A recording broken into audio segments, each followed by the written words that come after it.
I teach foraging skills.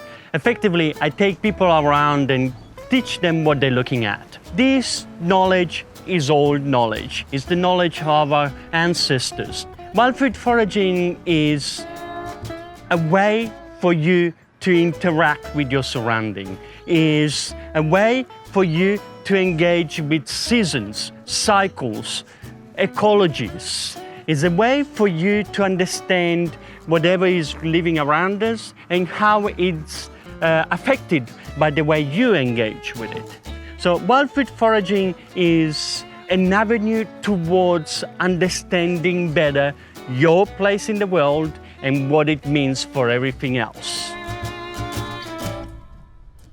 So right now we're here in Sydney, in a beautiful park in Sydney, Queen's Park, and we are surrounded by wildfood sources. And I'm gonna show you what some of the best ones are.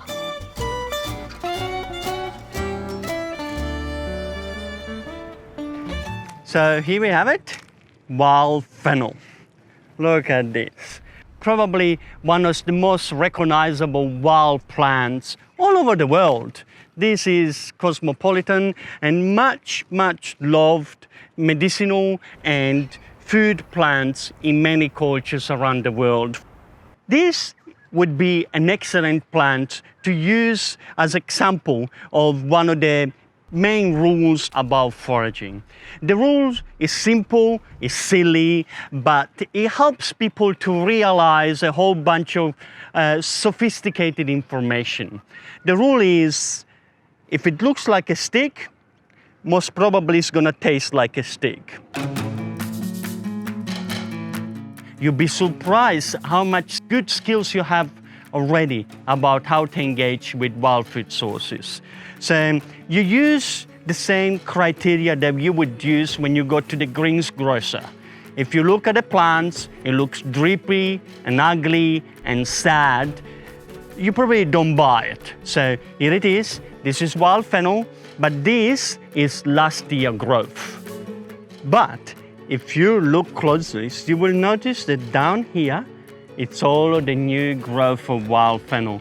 And this is where you can take advantage of some of the best part of the plants. Not the stick, the young shoots. This beautiful, yummy, crunchy, juicy. You wanna eat the best of the plant. Yum.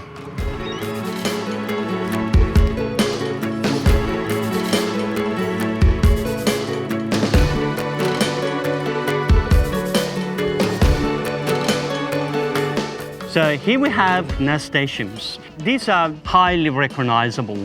They scroll around, they have the typical flowers of the species. These are actually amazing. They taste like little wasabi bombs. They're very spicy and beautiful as garnish. And this is the kind of plants that it will be pretty hard to make a mistake. So you trust your eyes. You look at this and you can confidently say this is nasturtiums. Familiarize yourself with the shape, the leaves, and trust your eyes.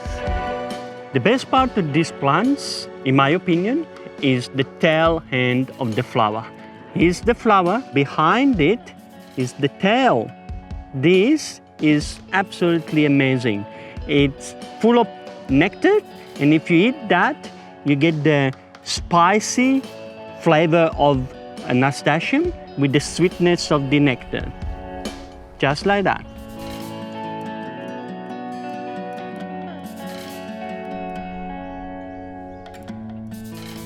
So next, we're going to have a look at African olives.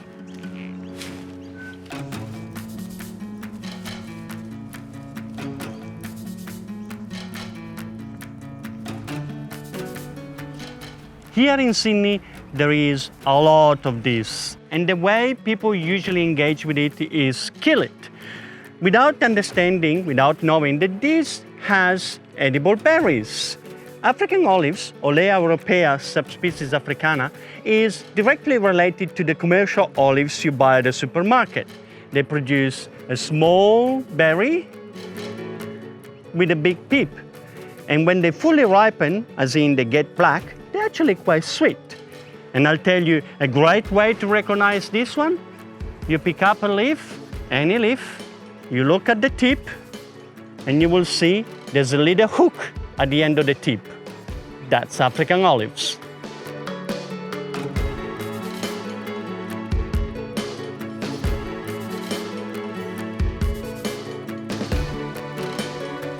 So here we are in the middle of the city, Queen's Park, and we find food around us.